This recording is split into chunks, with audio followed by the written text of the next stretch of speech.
Abramos a palavra do Senhor na Epístola de Paulo aos Gálatas.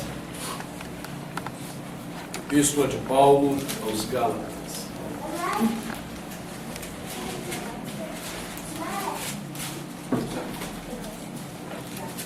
A partir do versículo 1, temos meditado desde o domingo passado nesse texto. Gálatas 1, a partir do versículo 1. A palavra de Deus diz: Paulo, apóstolo, não da parte de homens, nem por intermédio de homem algum, mas por Jesus Cristo e por Deus Pai, que o ressuscitou dentre os mortos. E todos os irmãos, meus companheiros das igrejas da Galácia, graça a vós outros e paz, da parte de Deus, nosso Pai, e do Senhor Jesus Cristo, o qual se entregou a si mesmo pelos nossos pecados, para nos desarraigar deste mundo perverso, segundo a vontade de nosso Deus e Pai, a quem seja a glória dos séculos dos séculos. Amém. Palavra do Senhor. Damos graças a Deus. Senhor, nós te louvamos pela tua palavra, que um dia nos alcançou. Essa palavra que nos fez compreender as nossas vidas diante de ti e a necessidade de voltarmos arrependidos para ti mesmo. Obrigado porque essa palavra continua nos acompanhando e somos privilegiados em poder lê-la, ouvi-la e meditá-la. Mas nós pedimos que agora, após lermos a tua palavra, em nossa meditação, o Senhor permita que essa palavra encontre lugar nos nossos corações, para a glória do teu nome, Senhor. Em nome de Jesus. Amém. Podem sentar.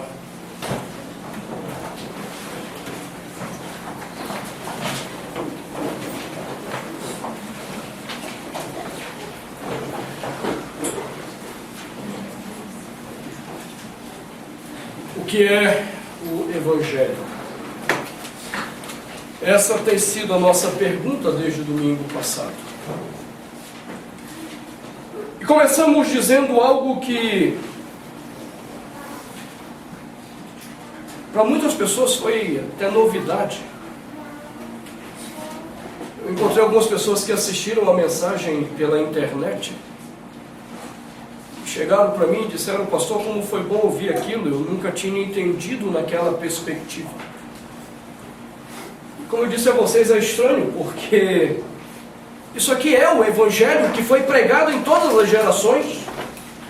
O que nós começamos a dizer domingo passado não é nenhuma novidade para o cristianismo histórico. Em todas as épocas, o cristianismo sempre foi o anúncio da reconciliação de homens pecadores com Deus que é santo, santo, santo. Essas as boas novas.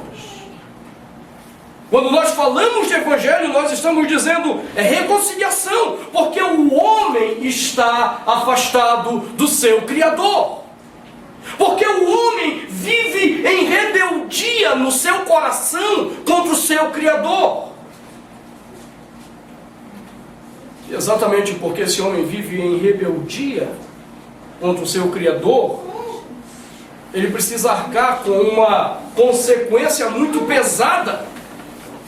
Não é apenas a consequência da morte eterna e da condenação eterna dos homens ao inferno, mas é a consequência da morte que passa sobre a nossa vida, ainda nessa vida. Daí porque nós encontramos pessoas tão doentes espiritualmente, porque que tantas pessoas em depressão, por que tantas pessoas com pânico, por que tantas pessoas sofrendo de tantas coisas na vida, do coração, porque vivem distante de Deus. Então o Evangelho é anúncio dessa reconciliação. E nós dissemos que Paulo coloca isso de uma forma muito clara, quando no versículo 3 ele diz: graça a vós outros e paz da parte de Deus. Não era a mera saudação do mundo romano, graça e paz, que qualquer um dava na rua. O que há de novo na saudação paulina é ele dizer da parte de Deus. Porque os homens não estão vivendo nem debaixo da graça de Deus e nem estão vivendo debaixo da paz que procede de Deus. Por isso foi surpresa para mim encontrar pessoas essa semana que, tendo ouvido a pregação pela internet, me disseram que isso foi novidade para eles. Nos mostra como o Evangelho que está sendo pregado está tão distante disso. Um Evangelho que não fala de homens que são chamados a se reconciliarem com Deus, mas um Evangelho que tem anunciado que homens têm direito sobre Deus. Então hoje eu quero examinar outra parte ainda dessa fala do apóstolo Paulo.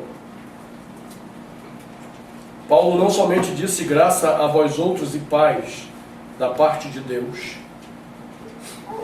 como ele coloca duas coisas muito interessantes nisso.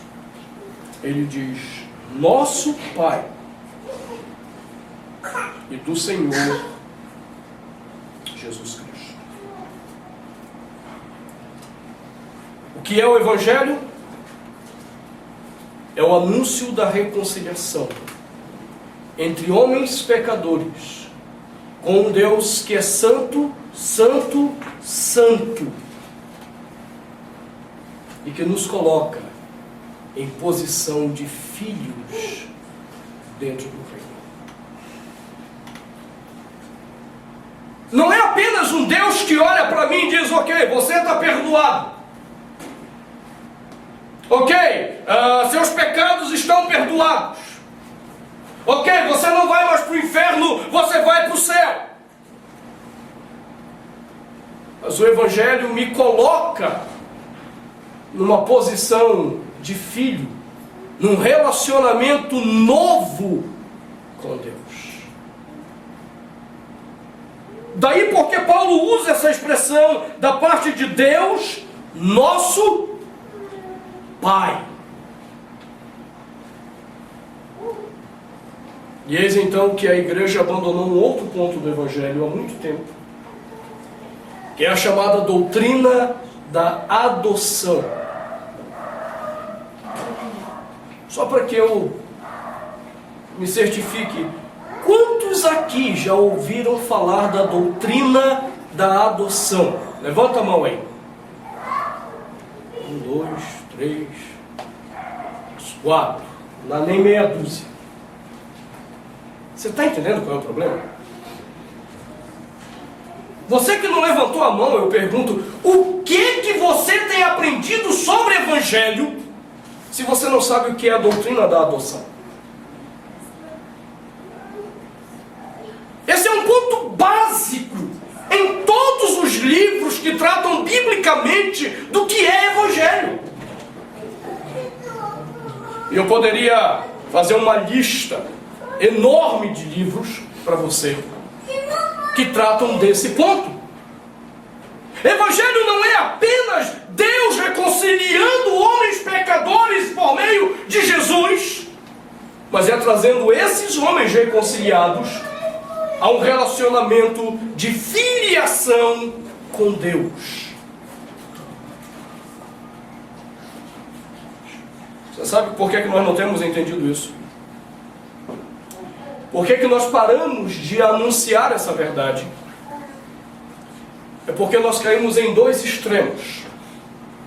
Dois extremos foram ensinados a nós sobre a doutrina da filiação. E como nós aprendemos esses dois extremos, nós nunca paramos para entender o que é que o Evangelho faz na nossa relação com Deus. O primeiro extremo foi o extremo da Igreja Católica Romana. Na sua doutrina, a Igreja Católica Romana diz que todos os homens são filhos de Deus. E não há nada de errado com esse ponto. Então já deu para você entender qual é o outro extremo. O outro extremo é o que diz, não, nem todos os homens são filhos de Deus. Não, biblicamente, todos os homens são filhos de Deus. E nesse ponto a Igreja Católica não está errada. O problema do entendimento católico é que ela não compreende que, apesar de todos os homens serem filhos de Deus pela criação, todos os homens estão rebeldes contra seu pai e por isso não têm herança no reino de Deus. Esse é o problema. Todos nós fomos criados como filhos. Daí há uma questão muito interessante na teologia, até mesmo de Paulo. Em várias passagens, Paulo vai mencionar os homens como filhos da desobediência, filhos da ira.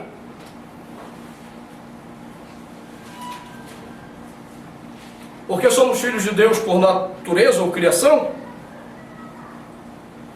Porque todos os homens têm uma única origem: Deus. Em Adão e Eva, todos os homens têm sua origem em Deus. É por isso que a genealogia de Lucas termina dizendo Adão, filho de Deus. Vocês já se repararam, já se perguntaram quando Jó diz, nu saí do ventre da minha mãe e nu voltarei? Que mãe é essa? Na teologia judaica, a nossa mãe, de onde nascemos, é a terra.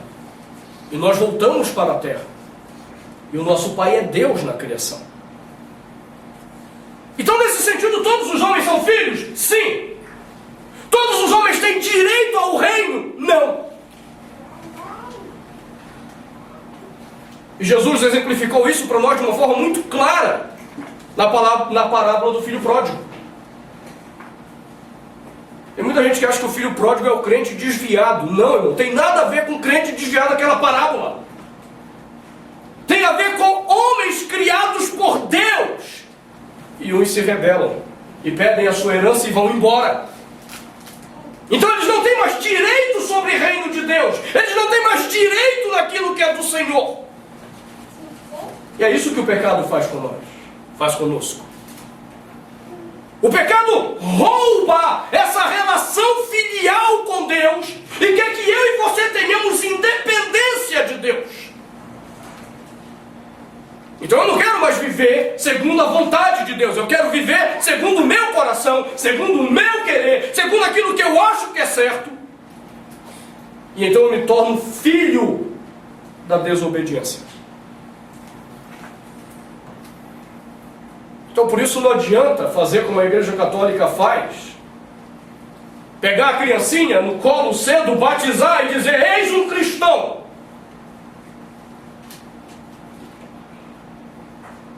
Não, não és um cristão, não.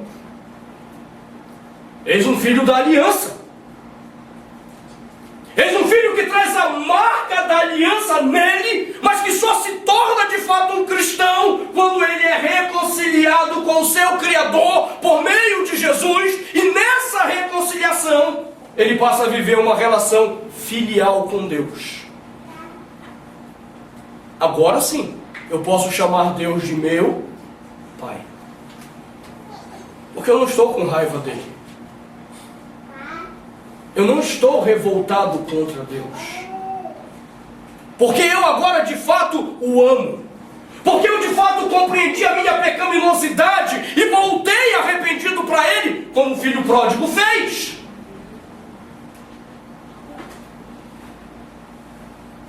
Você está entendendo qual é o problema da doutrina da adoção e por que nós não temos entendido direito isso?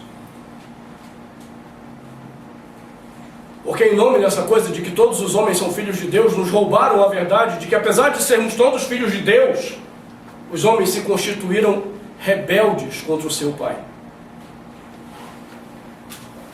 E não adianta eles dizerem, eu amo a Deus, e viver no pagode. Eu amo a Deus, e vive no funk.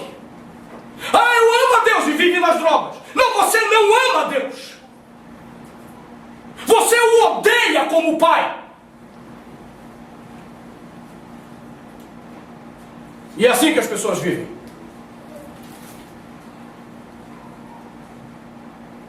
Alguns meses atrás, de uma forma triste, eu tive que ver uma frase de uma pessoa que eu conheço no Facebook dizendo: por que Deus não permite que eu faça aquilo que eu quero? Por que Deus é sempre contra aquilo que eu quero fazer ou contra o meu prazer? Você está entendendo? Não importa quantas a pessoa diga para mim, eu amo a Deus. Na maneira como ela vive, na maneira como ela se comporta, ela me diz exatamente o que ela crê. É a atitude de filho rebelde. Filhos, quando estão revoltados com os pais, fazem de tudo para irritar seus pais. E não importa quanto eles digam eu te amo, isso não passa de uma mentira. Filhos rebeldes não amam seus pais. Eles mentem para si mesmos. É assim que nós fazemos com Deus. O mesmo camarada que vai na igreja hoje à noite, ou vai na missa, no culto ou na missa, e vai dizer, Deus eu te amo, Deus eu te adoro, é o mesmo cara que sai de lá, depois vai para a boate, vai se drogar, vai se prostituir. E você quer dizer para mim que você ama a Deus? Não, você é um filho rebelde.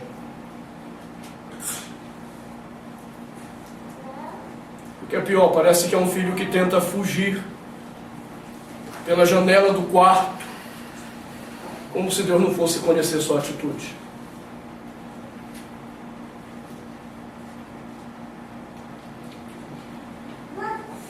Todos os homens são filhos de Deus. Mas por causa do pecado, todos esses homens nascem com os corações endurecidos para Deus. E querem viver no seu pecado. Qual é a boa nova do Evangelho? É que quando Cristo me reconcilia, Ele me traz de volta a um relacionamento paternal com Deus. Eu agora sou filho de fato, com direito ao reino. Com direito ao reino. Eu não sou como aquele que pediu parte da herança para viver essa herança na desgraça do coração e do pecado. Eu sou um filho arrependido que volta para viver dentro do reino do meu Pai. Qual é o extremo disso? É o extremo que a igreja evangélica inventou agora. Tem até umas camisetas que expressam bem esse extremo. E o cara coloca com todo orgulho na camiseta, no carro: eu não sou dono do mundo, mas sou filho do dono. A frase em si não está errada. O problema é o que fazem com essa frase. Porque o que eles entenderam da doutrina da adoção? Já que eu então sou filho do dono do mundo, eu tenho que ter o direito, como dizem ele, de comer o melhor dessa terra, de ser cabeça e não cauda, de morar lá no Lago Sul e não na favela. É isso que tem sido dito da doutrina da adoção. Se somos filhos, ora, nós temos que ter o melhor dessa terra.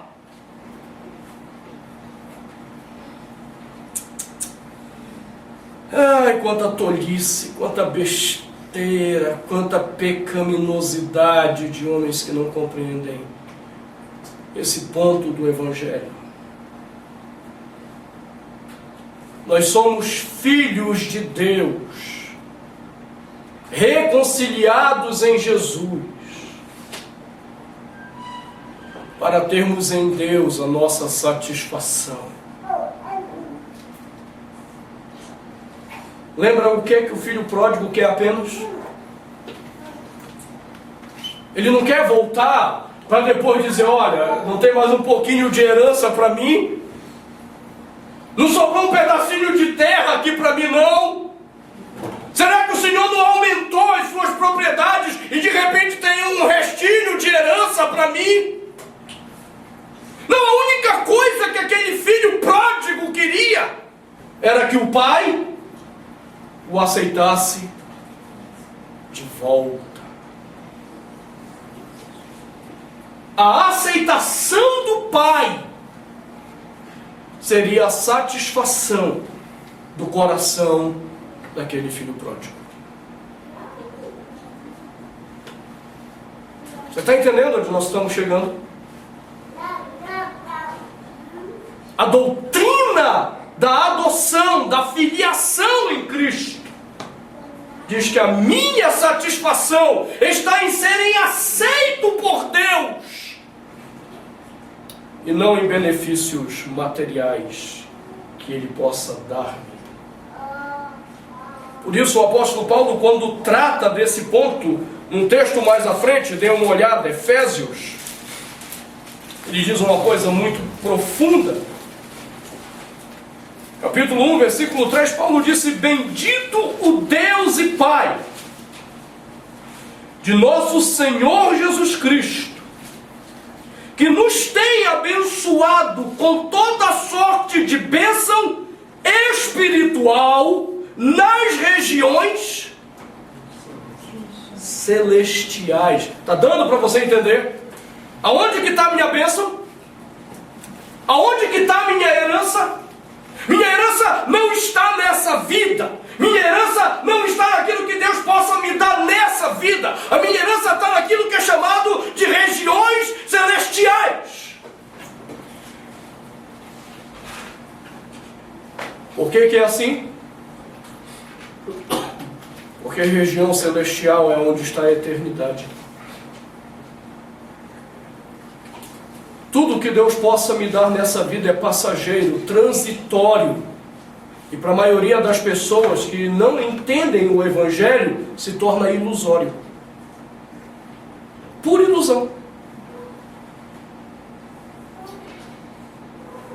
É só você ver as maluquices que a gente tem que ouvir por aí. Um dia eu estava ouvindo o programa do Silas Malafaia. Já tem um bom tempo, graças a Deus. E ele dizendo que há pessoas que, em vez de incentivar o irmão pelas conquistas que tem, dá para trás. Aí o irmão chega lá e diz: rapaz, Deus me abençoou, comprei esse carro. Aí o irmão que dá para trás diz assim: irmão, comprou à vista? Não, são 72 parcelas de 1.000 e tantos reais.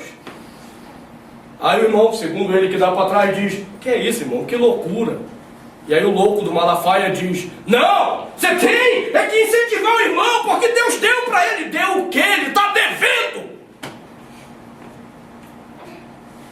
Você acha que se Deus vai te dar algo, Deus vai te dar em 72 vezes para comprometer teu orçamento? Para com a loucura.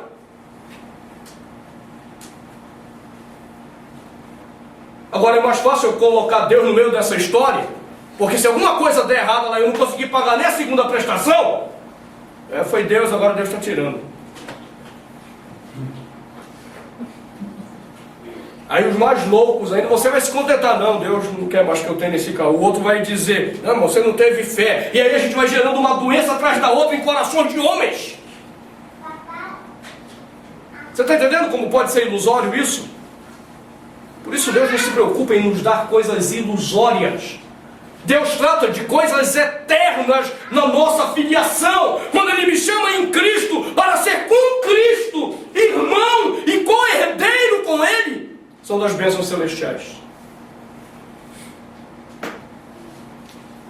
Daquilo que está por vir, na volta do Senhor, quando o reino dele se manifestar plenamente na história.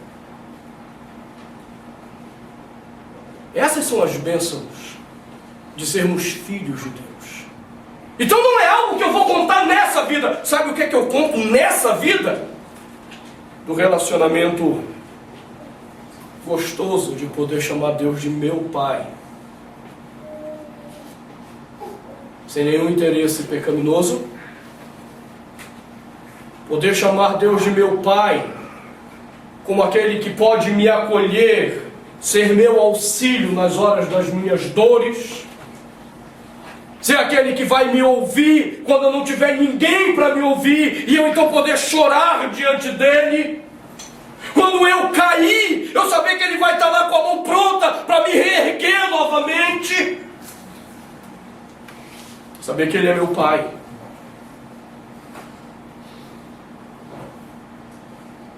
Eu fui reconciliado em Cristo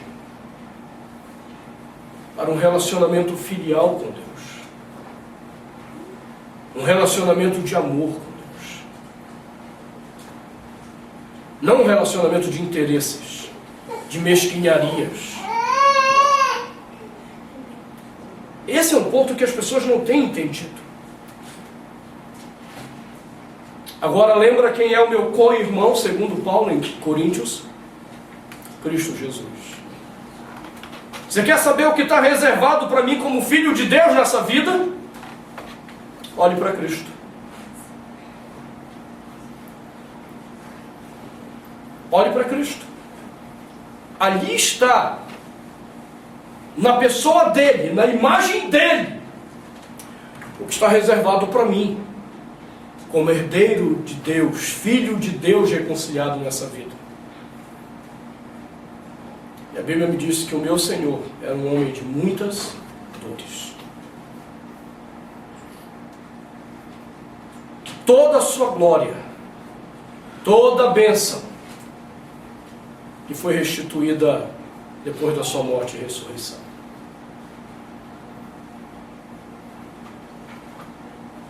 É por isso que eu não entendo esses novos filhos de Deus, que querem ser mais do que aquele que é o Filho por direito, Jesus Cristo. Então talvez por isso eu esteja ouvindo tantas besteiras nesses dias de hoje. Uma vez liguei a televisão, estava passando o canal e já ia mudar quando chegou no programa do Robson Rodovalho, quando eu vi ele anunciando os fundamentos para a prosperidade no Novo Testamento. E aquilo me chamou a atenção. Não porque eu queira ser próspero, mas porque eu queria saber qual era a besteira que ele ia falar. E aí eu ouvi da boca dele aquela história de que Jesus entrou num jumentinho, porque aquilo era a Ferrari da época de Jesus.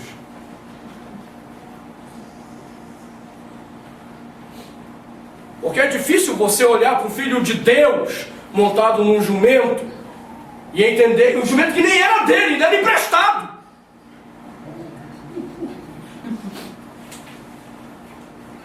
Eu te pergunto que diabo de herança é essa que é empréstimo dos outros ainda?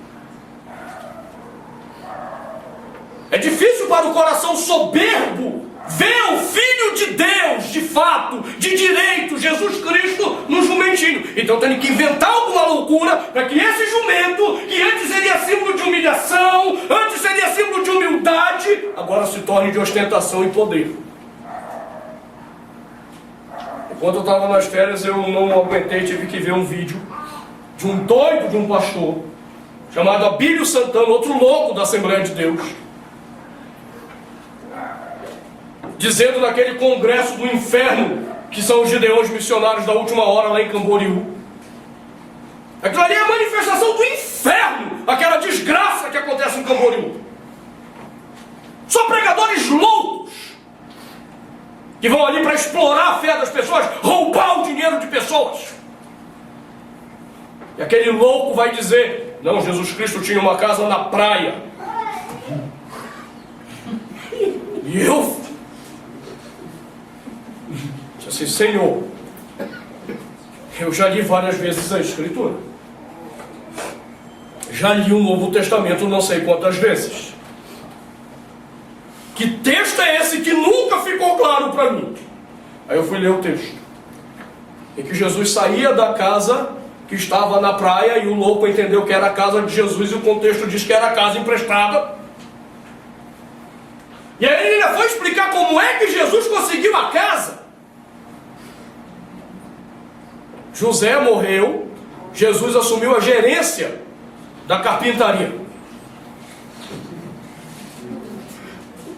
E na época de Jesus, segundo esse louco, que se diz ministro do Evangelho, só se for o Evangelho do capeta, esse louco diz, não, na época de Jesus, era para fazer uma mesa, demorava 1 ano. Porque os caras tinham que ir lá cortar a árvore, aplainar, não sei o que, não sei o que, não sei o que. Levava 1 ano para entregar a mesa. Aí quando Jesus assumiu a carpintaria, não. O cara chegava e dizia, e aí, quanto tempo o senhor vai me entregar isso? Quanto tempo tu quer? Disse assim, 1 semana, tá bom? Não, amanhã. Porque Jesus com o seu poder só dizia, vem a mesa. Pronto, tá lá mesmo, vai levar a mesa. E aí, segundo esse louco ainda, Jesus Cristo foi economizando dinheiro e com esse dinheiro comprou a casa na praia. Você está entendendo? É difícil para esses loucos pervertidos que não conhecem o Evangelho da reconciliação, o Evangelho da graça, entenderem que o Filho de Deus, nessa história que vivemos, existe para promover reconciliação e não bens materiais ou prosperidade de ninguém. E que exatamente por causa disso, o que ele vai ver nessa vida é perseguição. O que ele vai ver nessa vida é dor por causa da verdade. A doutrina da filiação não me diz, em momento algum na Escritura, que porque agora reconciliado com Deus ao relacionamento de filho, eu serei próspero. Nunca! Nunca! Ela me diz que reconciliado com Deus, eu agora gozo das bênçãos de ter Deus como meu Pai. E isso é a minha alegria. Ele não é apenas aquele Deus santo, santo, santo. Ele é o Deus santo, santo, santo, a quem eu posso chamar de Pai. E quando as coisas não derem certo, Ele continuará sendo meu Pai. E quando eu fracassar, Ele não sentirá vergonha de mim. Ele vai me abraçar. Ele vai estar comigo. E quando eu sofrer, Ele se compadecerá de mim, me fortalecerá as mãos. Ele não estará ausente, Ele não estará distante, ainda que não me poupe do sofrimento, ainda que não me poupe da dor, para que por meio do sofrimento e da dor eu descubra a presença dEle na minha vida. Você pode observar que quando nós vivemos momentos difíceis, se estamos reconciliados com Deus, nós percebemos a presença paternal dEle conosco. Quando nós não temos mais forças, Ele faz vir força de onde a gente menos espera. Quando a gente está disposto a entregar os pontos, Ele continua nos carregando. Por quê? Porque o Evangelho me reconciliou com o meu Pai. O Evangelho não me reconciliou com um Deus estranho. Não me reconciliou com um Deus distante, mas com aquele que é meu Pai. Se você não tem experimentado isso, é porque você ainda não foi reconciliado. Se você continua amando o seu pecado, você não foi reconciliado. Se você continua tendo orgulho dos seus atos pecaminosos, você não foi reconciliado. E exatamente por isso, na hora da sua dor, você só tem a você mesmo para resolver os seus problemas. Mas se fui reconciliado na hora da minha dor, eu tenho Deus, a quem eu chamo de Pai. Na cultura de Jesus isso era muito complicado. Porque era até blasfêmia você chamar Deus de Pai. E se tem uma coisa que o Evangelho restaura em mim, é essa intimidade com Deus. Amar a Deus. Amar a sua lei, amar a sua vontade. Porque Ele é o meu Pai. Eu não preciso sair fugindo pela janela escondido. Eu não preciso ficar escondendo coisas. Eu não preciso ficar inventando coisas. Porque Ele é meu Pai, eu tenho satisfação nele, alegria nele. E quero viver com Ele. Eu quero viver na casa do meu Pai, não fora da casa do meu Pai. Eu posso aceitar as regras da casa do Pai, porque eu o amo.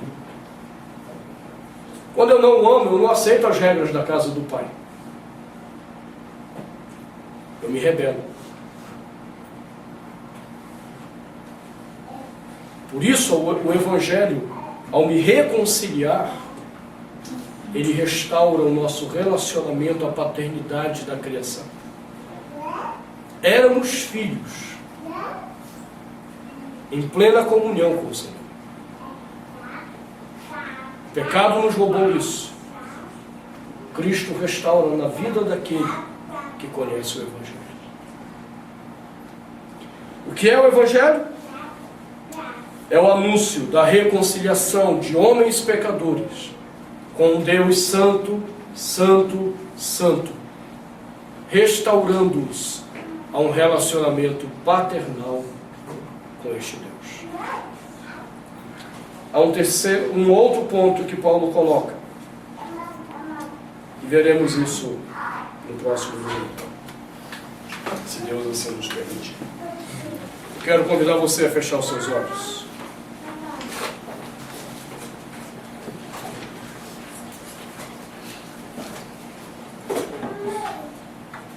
E a primeira pergunta que você tem que fazer para você nessa noite é: quanto você ama a vontade de Deus? Quanto você ama fazer aquilo que Deus quer de você? Se a sua resposta for não muito,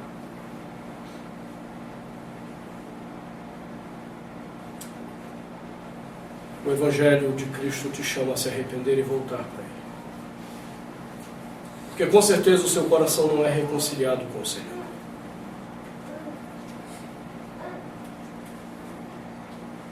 Agora, se você tem respondido sim, eu amo a vontade de Deus. Eu tenho rejeitado todo o pecado, tudo que me assedia, porque eu o amo. Então você tem que se perguntar agora para você: você tem desfrutado do relacionamento paternal com Deus? Você tem conhecido em Deus o Pai que satisfaz tudo aquilo que o teu coração precisa?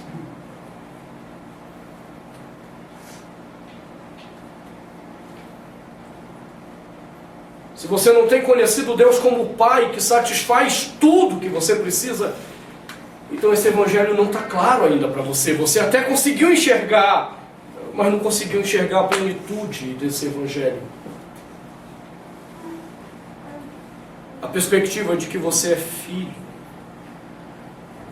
E sendo filho, você foi restaurado a bênçãos celestiais. De tal maneira que essa vida é puramente transitória para você.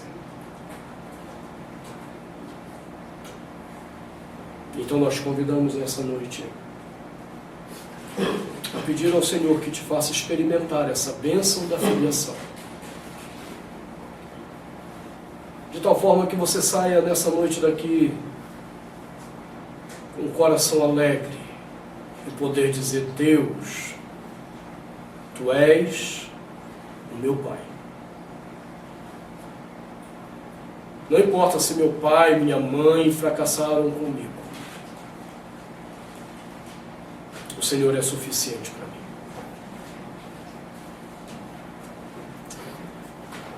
Senhor, ajuda-nos a experimentarmos essa bênção riquíssima da filiação em nossas vidas. Livra-nos do falso evangelho que toma essa verdade para pervertê-la, dizendo que homens pecadores como nós temos direitos diante de Ti. Não, nosso direito é o Senhor. Tudo o que precisamos é o Senhor. Nos ajuda a entrarmos nesse relacionamento profundo de amor contigo, de tal forma que Tu sejas tudo aquilo que almejamos, tudo aquilo que queremos, tudo aquilo que enche o nosso coração, tudo que nos traz paz. Que esse Evangelho seja poderoso dentro de nós, para uma vida de filiação com o Senhor em Cristo Jesus. Amém.